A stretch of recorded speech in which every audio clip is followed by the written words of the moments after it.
Welcome. Thanks for coming, and look forward to this time that we have. I want to learn a little bit about the language of heaven. So, first of all, I'm really more of a teacher than I am a preacher. So I like to have a little bit of feedback sometimes. So feel free, if I ask a question, even if it's a silly question, to answer, call out an answer. I would appreciate that. All right, so today we're going to learn some basic principles about the language of heaven. And we'll look at some examples of how that works in the Bible and how God speaks from heaven, especially. And we've already had a little bit of a hint to how God speaks from the children's story. Maybe we'll mention that again. But we will look especially at what God is speaking today to the world. We'll see a little bit of that. But especially how God speaks from heaven. So what comes to your mind when I say the word apple?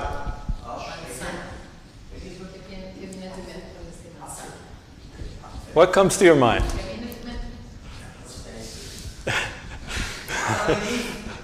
Okay, okay. Maybe one of these. Okay, you have a picture in your mind, right? You say apple, and then in your mind you're thinking, right? Okay, so we have words, and the words bring up something to our mind. But is the word apple, is it the apple itself? No. We say apple, and there's no apple. So, but the word apple teaches us, or it represents the real thing. Okay? So, that's true for any language. We all have our own words for apple, or for anything. Okay? That's part of the language, and the language of heaven is similar.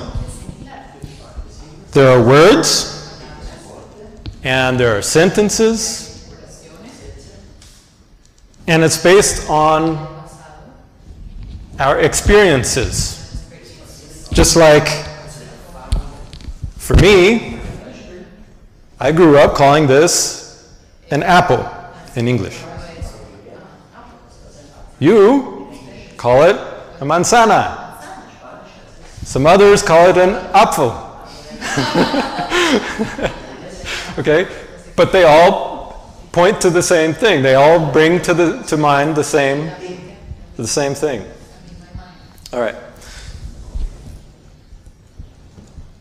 So it's based on our experience. And in the Bible, there's a recording of a lot of experience that God has with his people, that he had over thousands of years. And it's that experience that gives meaning to the words that he uses. All right? Just like it's our experience that teaches us that the word apple means that fruit. All right? Good. Is it only words that can have that representation of something else? What if I drew something.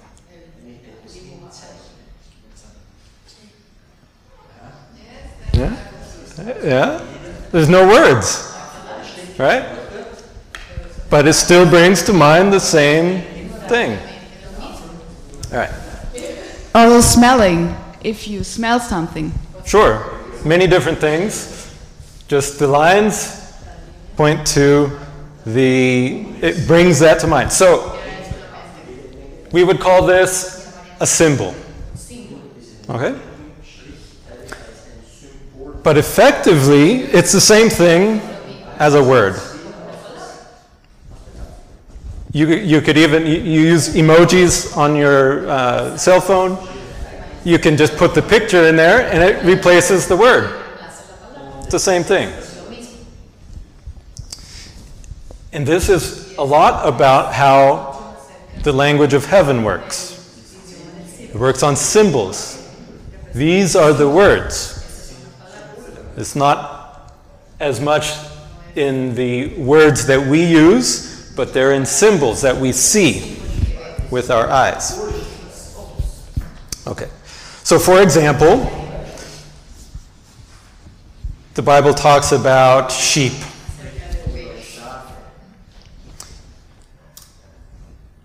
And it talks about fish caught in a net. What do these represent? What does sheep represent? Christians, yes. Huh? How about fish? The same, Christian as well. Yeah, so we can have two different things that also say more or less the same thing. But that's true in any language, right? You have more than one word that you can use to describe the same thing. Now, there's one important point to make. So, say we understand that sheep represent people or Christians. Why? Is it because Christians are really hairy and woolly?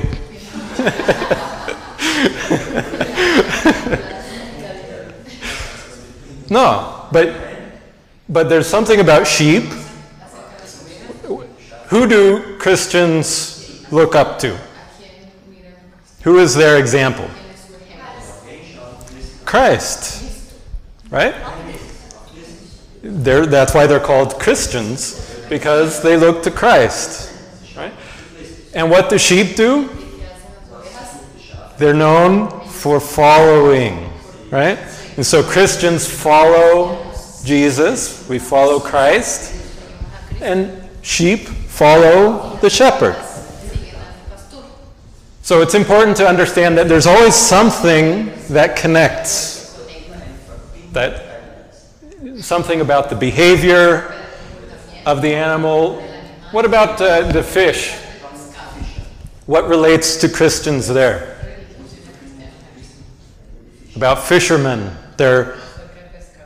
Jesus told his disciples, I will make you fishers of men.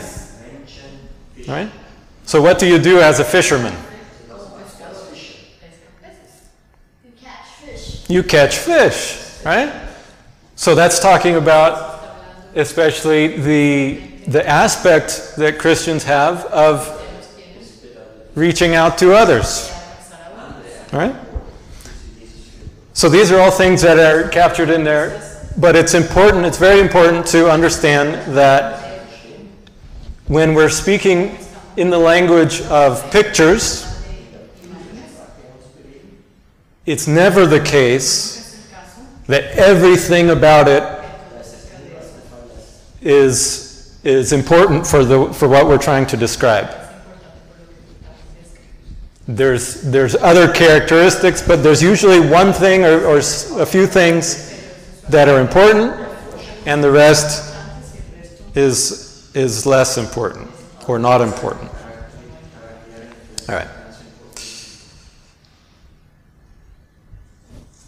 So these would represent like words. in our language, right? But we want to put those words together to make a sentence. It's not enough just to know apple. You have to be able to put that into a sentence. And one example of that, by the way, these would be called then a sign. In the heavenly language, when you have more than one symbol working together, that's a sign. So let's look at an example from the Bible. And this comes from 2 Kings chapter 13. And I put it on the screen in both languages so we can reference it there quickly. But this is a story about Elisha. And he was talking with the king of Israel. And so he does a little demonstration with him. He takes him to the window with a bow and arrow. And he shoots the arrow. And then he says something. He says, "The arrow of the Lord's deliverance." And the arrow of deliverance from Syria. So he's saying, this is what it means. This arrow means you're going to be delivered from Syria. Okay? And then he takes him outside. He says, take the arrows and smite them on the ground. All right? And so the king did. He took the arrows and he struck the ground 3 times. Now, what would that mean? If you're taking arrows, he explained what it was. He said, this is the arrow of your deliverance from Syria. All right? And he smote the ground, he struck the ground, and that would represent him striking his enemy, Syria, the land that he was fighting against. And then the prophet was upset with him that he only did it 3 times. Because if he did it more, 5 or 6 times, then that would represent how many times he would strike the nation. So that's an example of the symbols in action. He was doing making a sign. He was speaking in the heavenly language by striking the land with the arrows of deliverance. All right. And we have symbols all the time in our lives, in our language. For example, here are a couple that we're accustomed to. What's the difference between these two? One has the person, what person? It's Jesus on the cross, and one is without Jesus on the cross. So what's the difference? They're both the cross. What do these tell us? What do they point to? Do they both point to the resurrection? If you're resurrected, that means you come back to life. He wasn't on the cross when he was resurrected. But hanging on the cross, that points to when? When he died, right? So these point to 2 times very close to each other in Jesus' life. When he was dying for us, and afterward, when he was raised to life. And therefore, we like the one without Jesus there because it reminds us that he is alive, even now.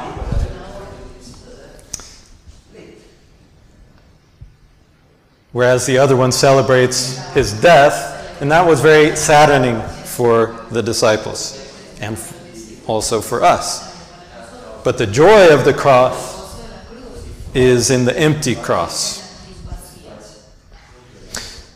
Some other interesting symbols that maybe you don't recognize so often. These are kind of secret symbols. What do you notice in common between these? they're all stone, yes. They're doing this funny little sign with their fingers, yeah. But notice these are all very different. These aren't Christian. Okay, this one is Christian. That's a statue of Jesus, and there he's making this hand sign. Who's this? That's Buddha. And that's very ancient, thousands of years old, and yet he's doing the same sign. And then who's this? Billy goat. Billy goat, yeah. That's Baphomet, they call him. Still doing the same sign. Now, I don't know what the sign means, but it's interesting because it shows you that it's older than all of those together, right? The meaning, something very, very old. And that tells us that there is something in society, there's a language, there's somebody is trying to communicate. Somebody knows what that means. And there is a kind of unity between those. And so sometimes you can see from things like that whether who is really behind it, perhaps. Anyway, I'm not going to talk so much about that, but it's kind of interesting. But for us, we're more interested in what God is saying. This would be maybe what man is saying, or maybe what the devil is saying. Because he was cast to the earth, and he inspires people to do things. And it seems like there might be some... Yeah, it's a hidden language. There's some deception going on there. Yeah. Normally, we wouldn't make a connection between these three very different religions. So there's something secret, something deceptive going on there. But we want to see what God has to say and how he speaks. All right.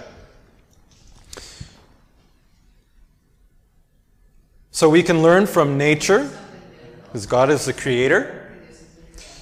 And let's look at Genesis chapter 1 and verse 14. Here we go. So this is the creation of the world. And it said that God made lights and divided the day and the night. And then he said, let them be for signs and for seasons and days and years. So this is about the lights in the firmament, or on this side. Which are the lights?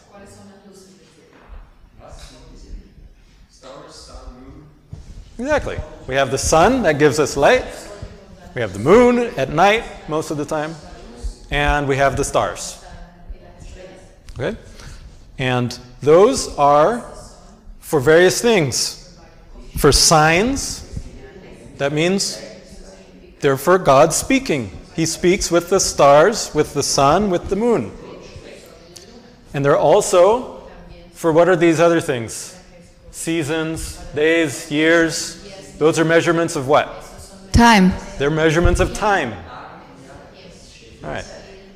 So for time and for signs. Good. Let's also look at Psalm 19. It says, the heavens declare the glory of God.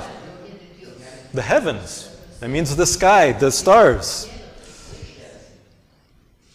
I won't read everything, but It says, there's no speech or language where their voice is not heard. So everybody can hear it because you can see it. If you see it, you don't have to know that those words. You can understand it. All right. And verse 5 says, well, let me get that in context. He's talking about their language, the voice of the sun, the moon, the stars, but especially for the sun in this case. Is saying, in the heavens, he put a place for the sun. And then he says the sun is like a bridegroom. So there he's saying what the word means. We see the sun in the sky. What does it mean? It means the bridegroom. Who is the bridegroom? Jesus is the bridegroom. Exactly. So the sun represents Jesus. Okay. Can a word mean, in our language, can a word mean more than one thing? Sure. Sure. Sometimes we have the same word, and it means different things, and you know what it means based on how you use it. Right? The context. So, yeah, based on the context. So, the bridegroom is one example of what the sun means. Doesn't mean it can't mean anything else. All right. All right. So, Jesus told us when his disciples asked him a question. Let me get the question. They were looking at the temple and how beautiful it was. And then Jesus said, they were talking about the temple. It was beautiful with all these stones, precious stones and things. And then Jesus said something that really shocked them. He said, not one stone would be left on another. It means the whole place would be broken down and destroyed. And that really shocked the disciples, and you can tell by their question. Then they're like, when is that going to happen? But they didn't ask just one thing. They said, when is that going to happen? And when is the end of the world? Because they thought that must be the end of the world. And that's actually, I'm quoting that from Matthew. But here it's in Luke, it talks about what sign will there be when this happens. So they're expecting a sign for the end when this terrible thing would happen. All right? So Jesus answers their question, but Jesus knows better. He knows that when the temple would be destroyed was not the end of the world. So he actually answers their first question, and then he answers their second question separately. And their second question was about what sign there would be. And then he tells them something interesting. He says, when you see these things beginning to come to pass, what should you do? Look up. And what do you see when you look up? Yeah. You see the sun, you see the moon, the stars, depending on what time of day it is. And what do those things tell us? The time. They tell us about the time. And also they give us signs. All right? That's what we learned from Genesis. All right. Good. So, when we look into heaven, let me go here. In Amos chapter 5,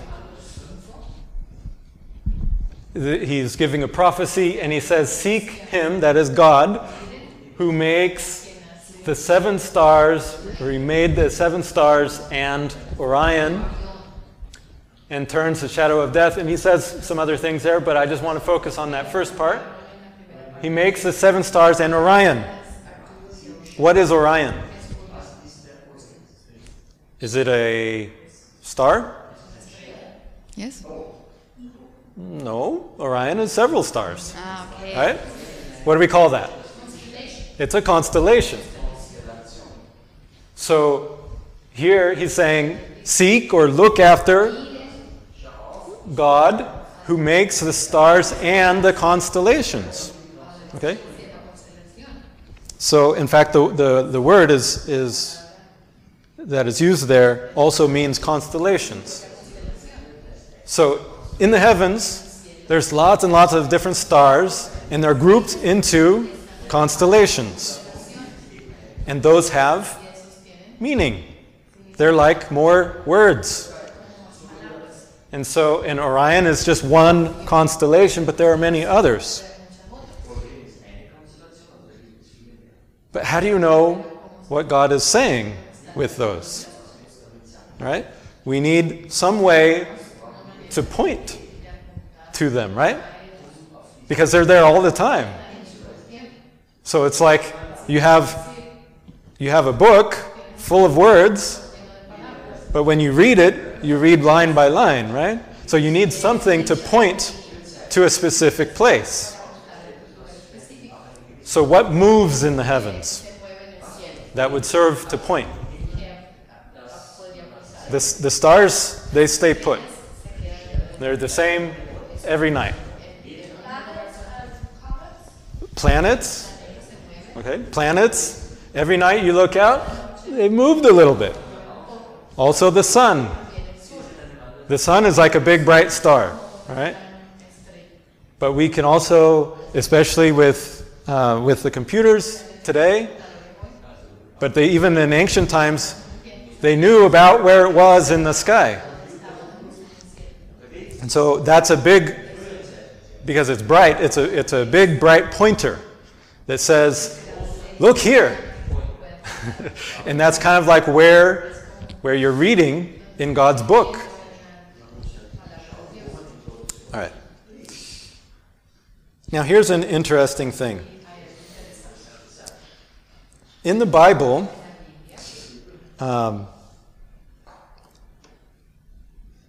let's see. Well, I'll come back to that. Okay. But for now, let's look at what Jesus was saying in Matthew 24.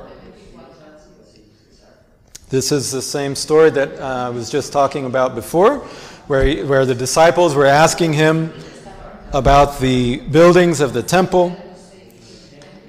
And then they're like, when is that going to be that the temple will be destroyed?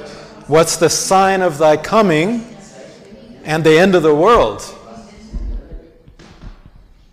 And Jesus said to look up. But he also said something else that is interesting. Watch, therefore. This is part of his answer. It's just later down in the same chapter. He says, watch. And where do you watch? Which direction do you look? You watch the stars. You watch the sky. You watch the sun and the moon to understand. What does he say you should understand? Watch, therefore, for you know not what hour your Lord does come. All right? So why do we watch? Because we don't know the time. Now, isn't that why you look at a clock? You say, what time is it? Oh, And then you get the time, right? So the clock tells you the time. It answers your question. If you know the time, do you need to look at the watch? No. So Jesus says, watch, look at these timekeepers, because you don't know what hour your Lord is coming. Now, what happens when you watch? What do you see? You see the hour. You see the time. All right? So many people misunderstand this. They think, oh, you have to look. They think it's just poetic, that you wait for Jesus to come, and you're looking every day, but they don't really believe that they will understand the time. But Jesus says the reason you watch is because you don't know the time, and therefore you will. And he even clarifies that in the next verse. He gives a little example, a story. He says, know this, that there was, know this, that if the good man of the house, the owner of a house, if he knew when the thief was going to come, what would he do? What would you do if you knew a thief was going to come tonight at 2 a.m.? You're going to be standing at your door. Where is he? You would watch, right? And then when the thief comes, you're not going to let him break into your house, right? That's the point of watching. When we watch, when we see the signs in heaven, we learn the time so that he doesn't surprise us. When Jesus comes, he won't come for us. He won't come like a thief, because we're going to be expecting him, because we know the time. That's the point of watching.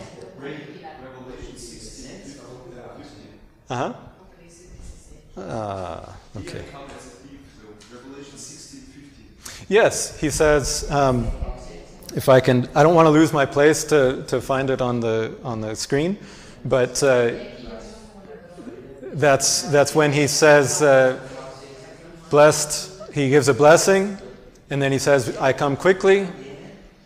Can someone read it for me?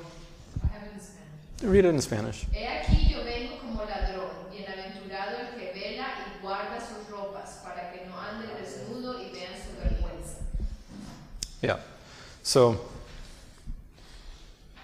that's another example of Jesus calling us to watch as well. Good. Ray, And it's about the thief.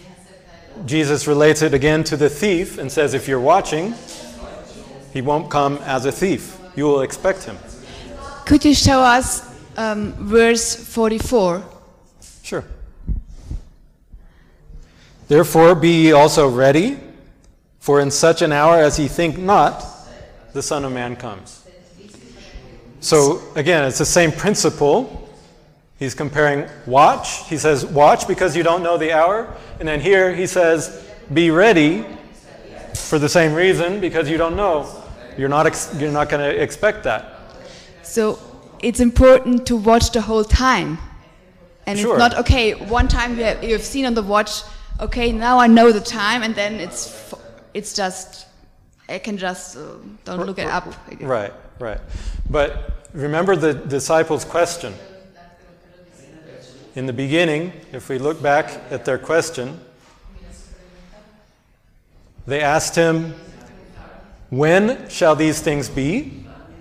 So they asked about the time, when the temple would be destroyed. And they also asked, what shall be the sign of thy coming? What's another way you would express that? Yeah, when would you come? Okay. And we look to his clock. We look to the heavens with the sun, the moon, and the stars to learn that time, to see the sign of his coming. They expect a sign. They really expected a sign. Yes. They knew there would be a sign that says, okay, when you see this, I'm coming. Yes. And Jesus also pointed that out when he said, I think it's around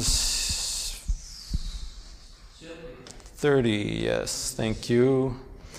Then shall appear the sign. That's what they were looking for.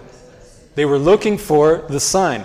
He talks about some signs that they would see in heaven. The sun would be darkened, like an eclipse, for example. The moon wouldn't give her light. And all these things in the heavens would be happening. And then would appear what they asked about. What is the sign of your coming? Then would appear the sign of the Son of Man. So the sign of the Son of Man is the answer to their question. Yes. What is the sign of thy coming? They could have said, what is the sign of the Son of Man? And Jesus said, you need to look up and watch. And that means, and be ready. Yeah, look up to heaven, and it's going to appear. Yeah, Jesus said, the sign will appear, the sign of the Son of Man in heaven. So he made it clear, this isn't going to be an earthly sign. Those will happen also. But it's something that will happen in heaven. So that means we need to acquaint ourselves with God's language in the heavens so that we understand, what does it mean that the sun is there and the planets are there or whatever. You know, we need to understand those things. Amen. So that we can know when Jesus will come, and then, because he comes as a thief, and if we're not waiting for him, if we're not standing at the door saying, when is he coming, when is he coming, then he's going to come when we're asleep, and he breaks into the house. That's not a good thing. You don't want Jesus to break into your house. It's never good to have a thief break in your house. You want to be waiting for him, and then he comes actually as a friend. All right. So, let me look at a couple of examples from the heavens that we have seen, and I think it illustrates very nicely the point. So one,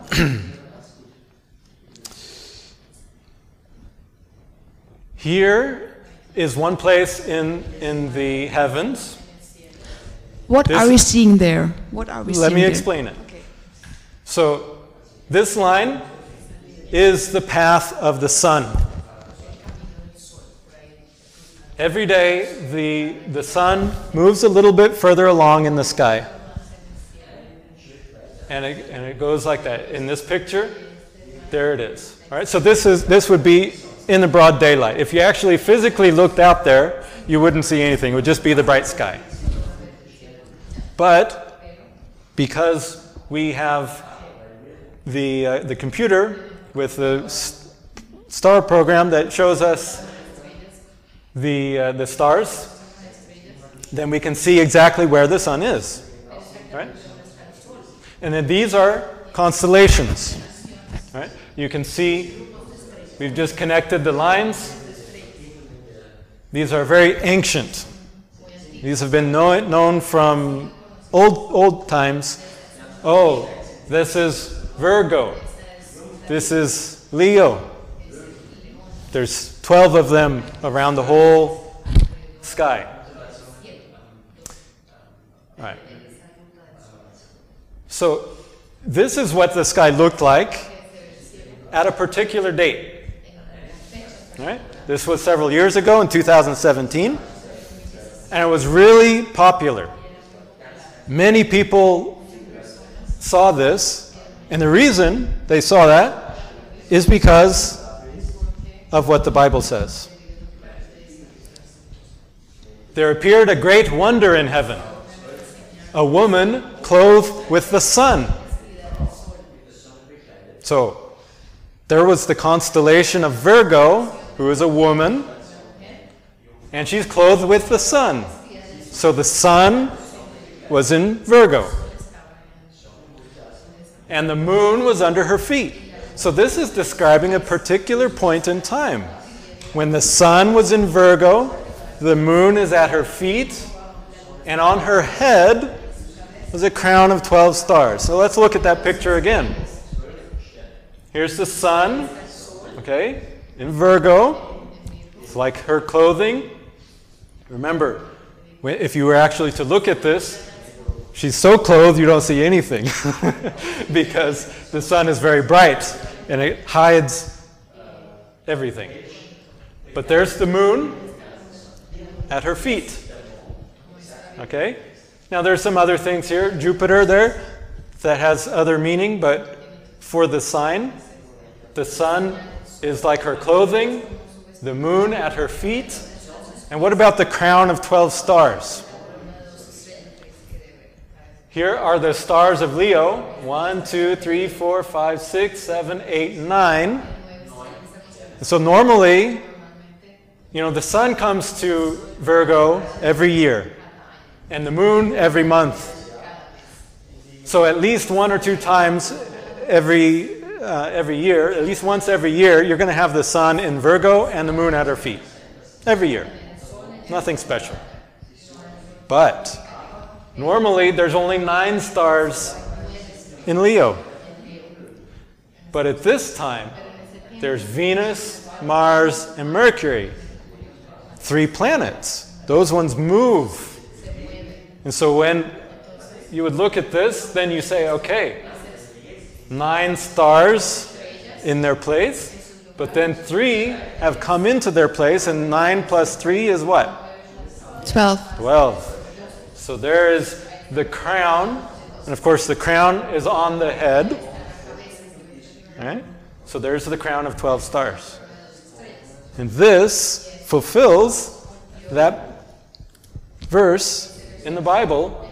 It's describing that particular date. It's a date that is written in that verse. That's what the heavenly language is pointing to. Yes, it's so rare that the planets would come directly at that time.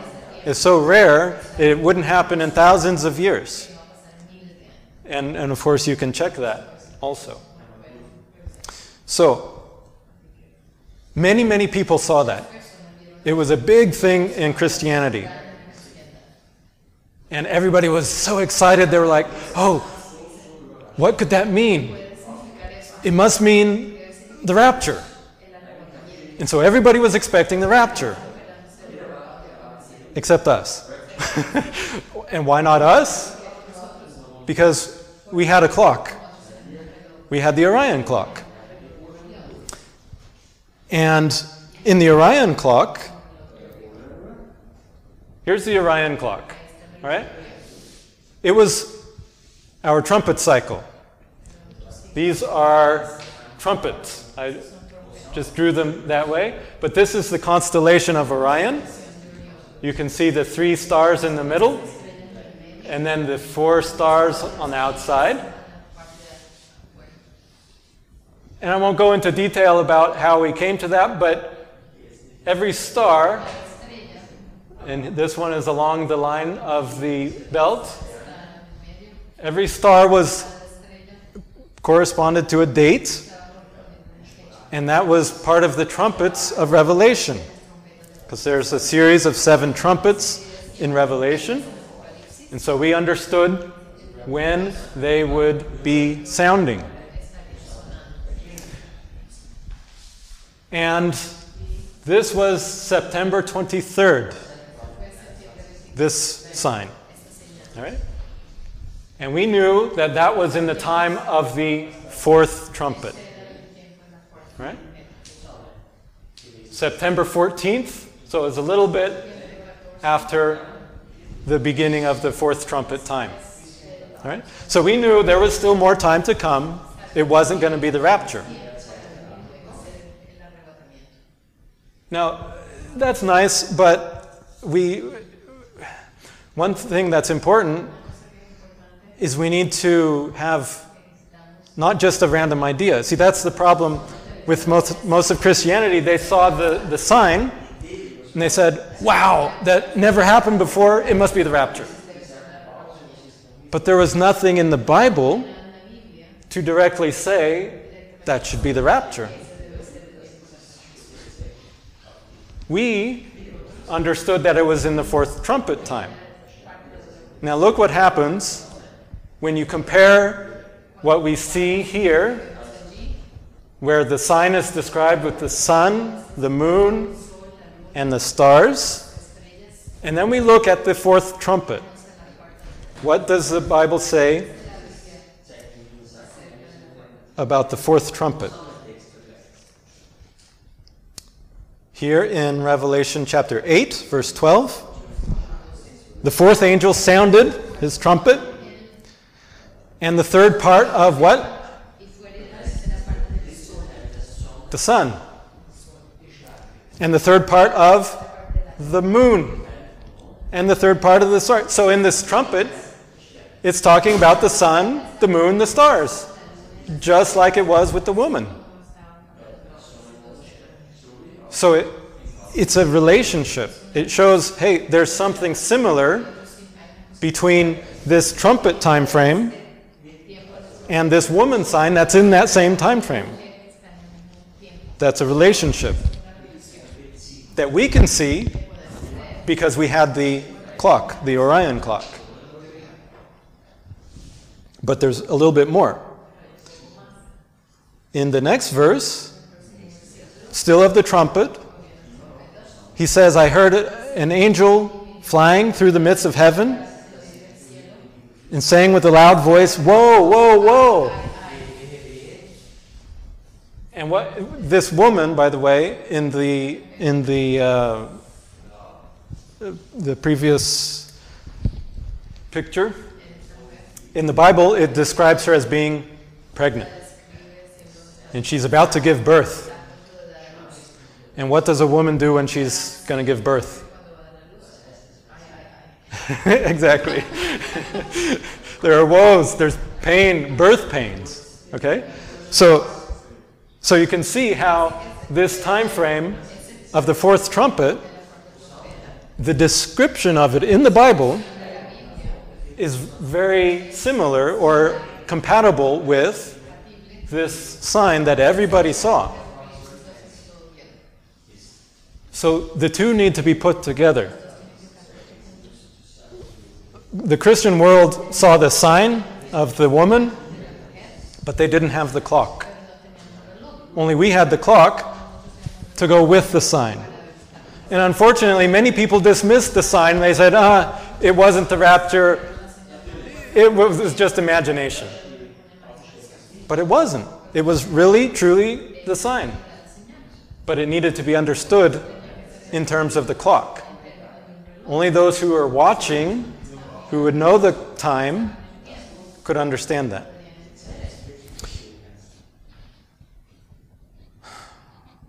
All right. There are some other things that I wanted to talk about, but for another time. But there's the big question that the disciples had was about the sign of the Son of Man.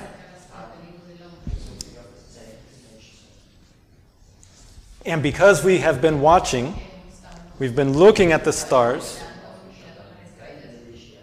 and comparing that to the Bible. That's the important thing. You know, you can read the daily horoscope and that's looking at the stars. But it's just imagination as to what that means. We need it from the Bible. Otherwise it tends to be just astrology. If you just make up stuff, you can imagine, you know, you have a lion and a woman.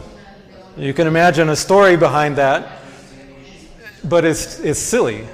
It's just, that would be like reading the horoscope. But we have the Bible, and the Bible tells us what the signs mean. It's a lot like putting together a puzzle. You know the jigsaw puzzles? You find where the piece goes and you do that. That's how, especially the Revelation, that's how it works. This sign is one piece of the puzzle. Now we understand where Revelation 12:1, what it points to. We have that piece in place. And this gives us confidence in that because we see that relationship. So we know, yes, that was right. We weren't just imagining things because it fits with the clock. The clock and the Bible and what it says, it fits it together. So let me skip forward some, sadly, to another sign. Now this is the sign of the Son of Man. This is what the disciples were asking about. Now, this is very different because we're looking at something else. It's not the sun. It's not the planets. What is it? Where did these lines come from? There are comets. What is a comet? A comet, okay, when you look at a comet, it looks a lot like a star. They're even called stars sometimes.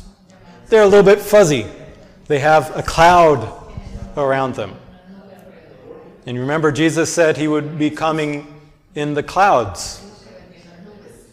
So the comets, they're like a star with a cloud. And these lines, that's showing us the path of the comet, how it moves in the sky. Okay? There are two comets we're looking at.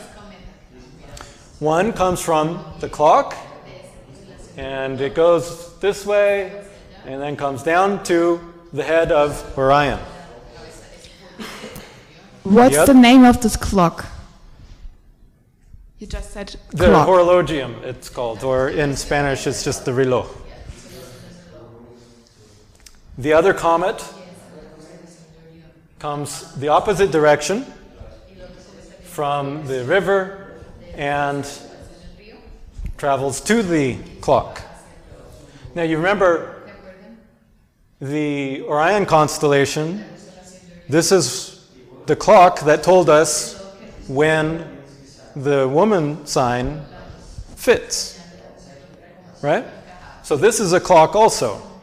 So we have a clock on one side, and we have a clock on the other side. In fact, many people, since ancient times, have seen this. It has the shape kind of like an hourglass. So it is very much a literal clock. It's like an hourglass, draining the sand. You could even see some of the sand draining down into the bottom part of the hourglass. So this is also about the time. Specifically about the end of the world. Now, if you look at the shape of that, because God uses shapes, He draws, and this is His artwork, if you will. The path of the comets. Right? What do you see there? It's not an apple. It's not an apple. A fish. Yeah, it looks a lot like a fish. What kind of a fish? Like,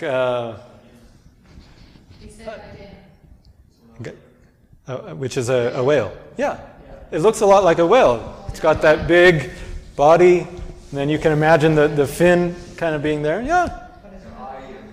Yeah, yes. you can see that. A smiling whale. That smiling one even. But okay, is that just our imagination? Did Jesus say anything about a whale? Is there any Bible story that comes to mind when you think of a whale? What about Jonah? Jonah and the whale. It's a common Bible story. especially for children.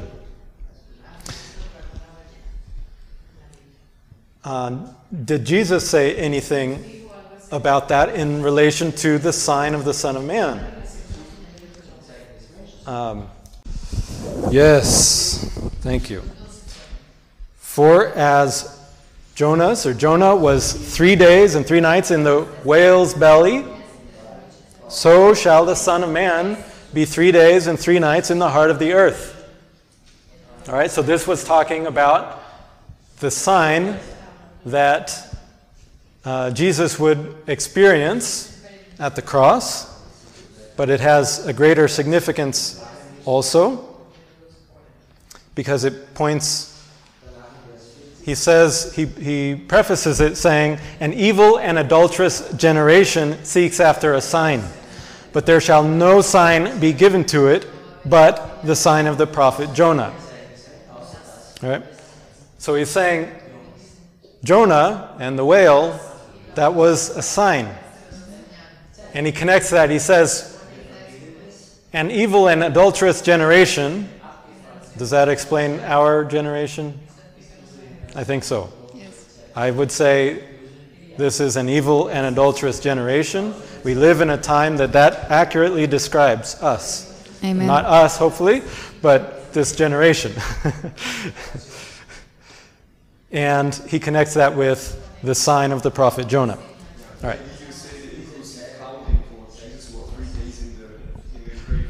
Sure, it connects also to the time, but it relates the shape.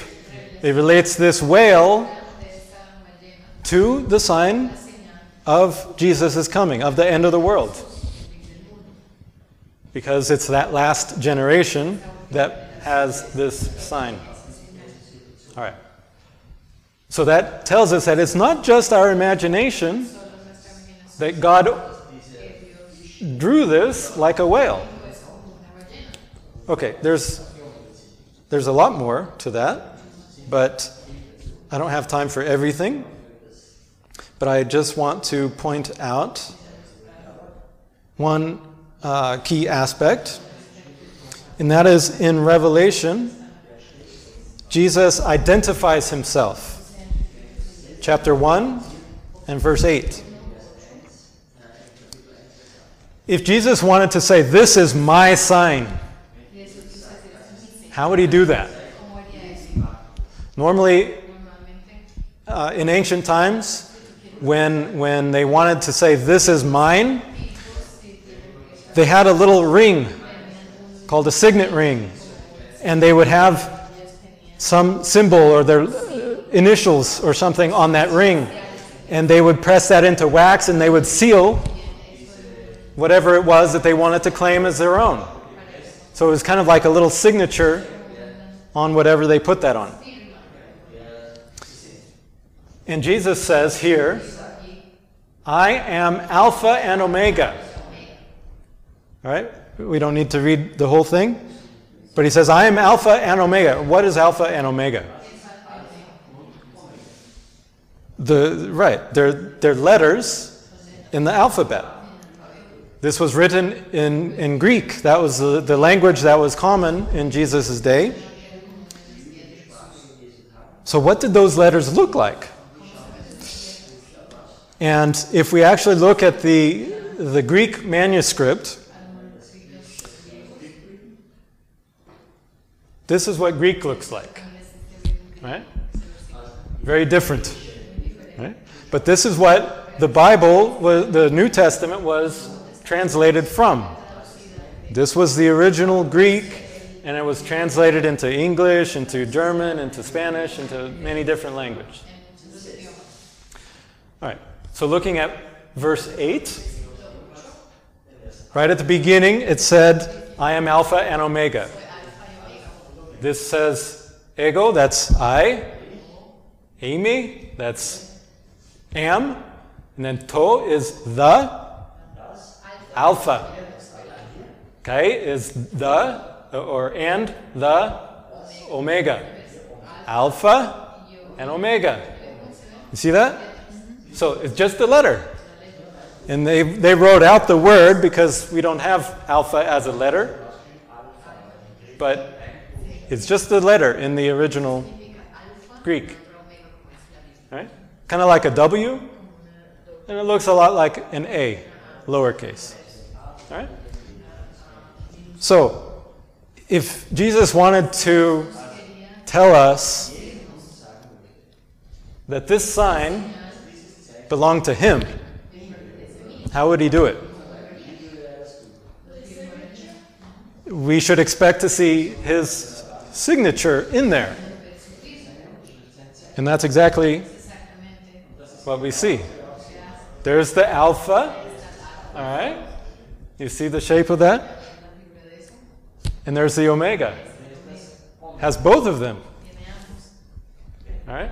So, together, they are the alpha and omega. It's like a monogram. This is his signet ring that says, "This is mine. This is my sign. This is the sign of the Son of Man." And he presses his signet ring with that alpha and omega signature. Yes.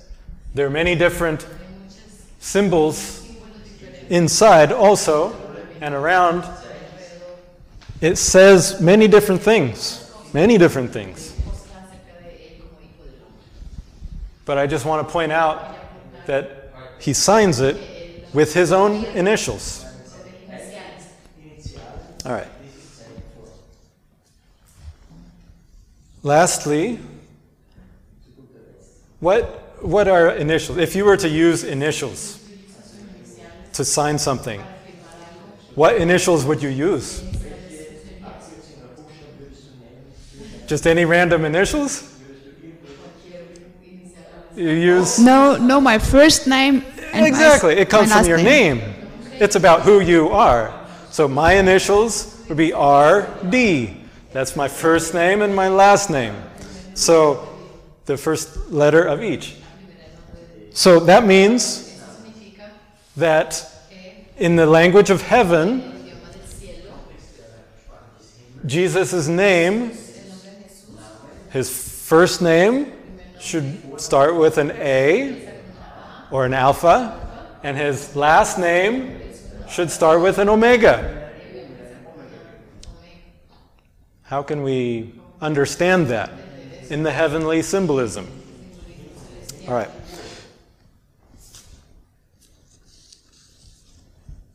If we look at the last name first, okay? Let's start with that one, Omega. That's the family name, right?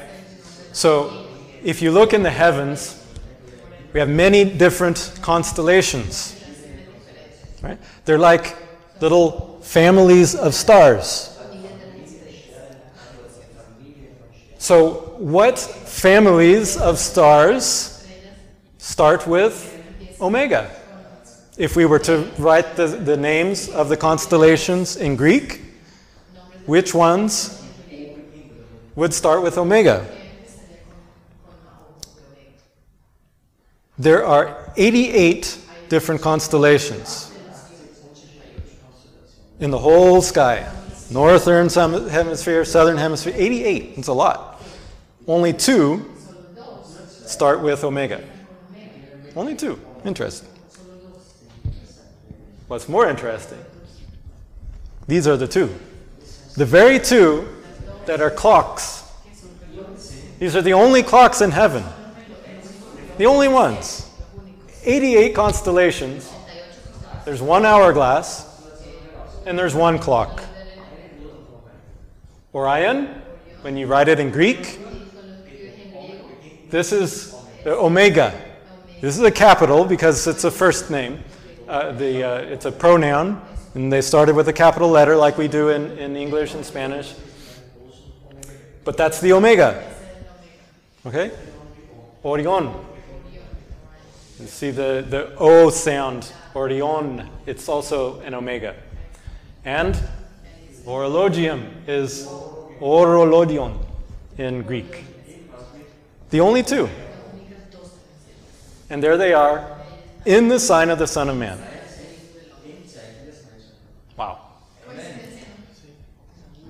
What's that? Yeah, amen. That's, yeah. So when Jesus says, I'm Alpha and Omega, he's saying, this is my family, the time. He's identifying himself with the family of time. Right? So if the family is a collection of stars, then each star would be like the member of the family, and they would have a different first name.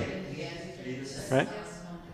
Now, not every star has a name, at least not that we know. Maybe God has a name for them. For example, these stars, they're not really big and bright. They're dim. And they don't have any name. They just have symbols, numbers, and letters that the scientists use to identify them. But there's no name. But with Orion, they're very bright stars. And they've had names for a long, long time. The ancient people, they named them. There are 2 stars among all of these, but among these, there are 2 stars that start with an alpha in the Greek. And they're both right here in the middle. One is Alnitak, and the other one is Alnilam in the middle. And you know what? In the Bible, it says that Jesus would ride on his people. It's a promise to those who overcome. In Revelation 3:12, if you want to look at it. And he says, I'll write on them my new name. It's at the end of the verse. You can switch to that.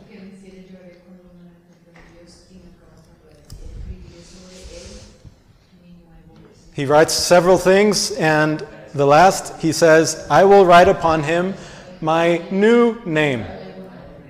So Jesus has a new name. All right? Many people today like to use Jesus' authentic Hebrew name, Yeshua. You know, you hear a lot of people talking about Yeshua HaMashiach, and as though saying it in Hebrew is somehow better. I don't know. But Jesus himself says, I have a new name. That's something, not an old name, like Yeshua, for example, but a new name. And this is where that comes from. His new name is from this star that represents him. There's a lot that can be said about that, but that's for another time. So, we know Jesus. He's Jesus Christ, but we understand that he's represented by that star that begins with the letter A, Alnitak. That's his new name. And here's, I said there were 2, Alnitak and Alnilam. What do the names mean? Alnilam means a string of pearls. Kind of like the 3 pearls there. Yeah? Nice. Alnitak means the wounded one. So, who was wounded for us? Jesus. Jesus was. And that's how we know, and that's one reason how we know that represents Jesus. Jesus was the wounded one. He was the lamb who was wounded from the beginning. All right. So yeah. I think that's pretty amazing. Jesus' new name. Alnitak of the family of Orion. That's his new name, Alpha and Omega. Now you know what that actually means when he says several times in the Revelation, I am Alpha and Omega.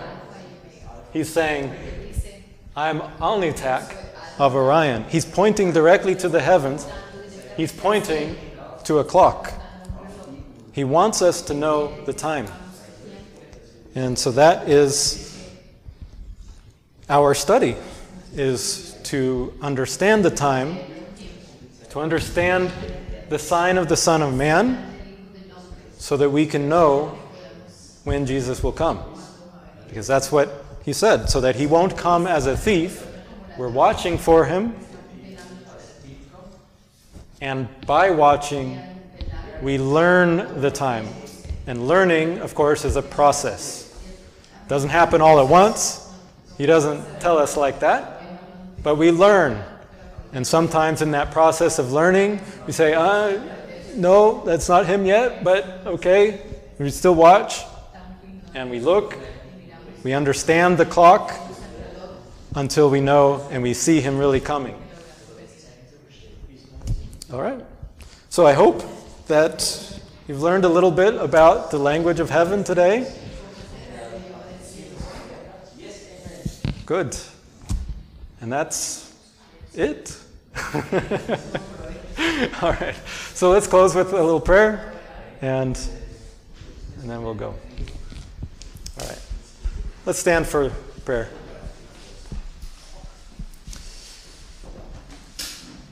Dear Heavenly Father, we thank you for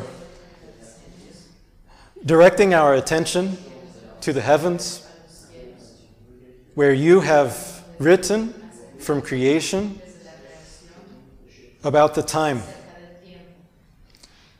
And you've put many symbols in the heavens to show us different things at different times, to guide us along the way, because it's a journey, and we're walking with you.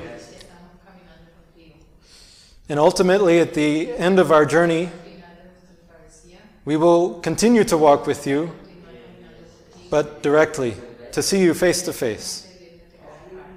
And that is our hope, our joy, our expectation, because we love you and we want to see you coming. And we trust in what you're showing us, that it is indeed your sign, marked with your signature. And so we are full of hope to see you very soon, and we ask that you will help us to share this with others who are also hopeful and expectant, waiting for your return. And we thank you for all that you do in our lives. And we ask for your protection, as you have promised, even through this sign, through these challenging times on this earth. And we pray these things in the name of Jesus, who is the wounded one, Alnitak. Amen. All right.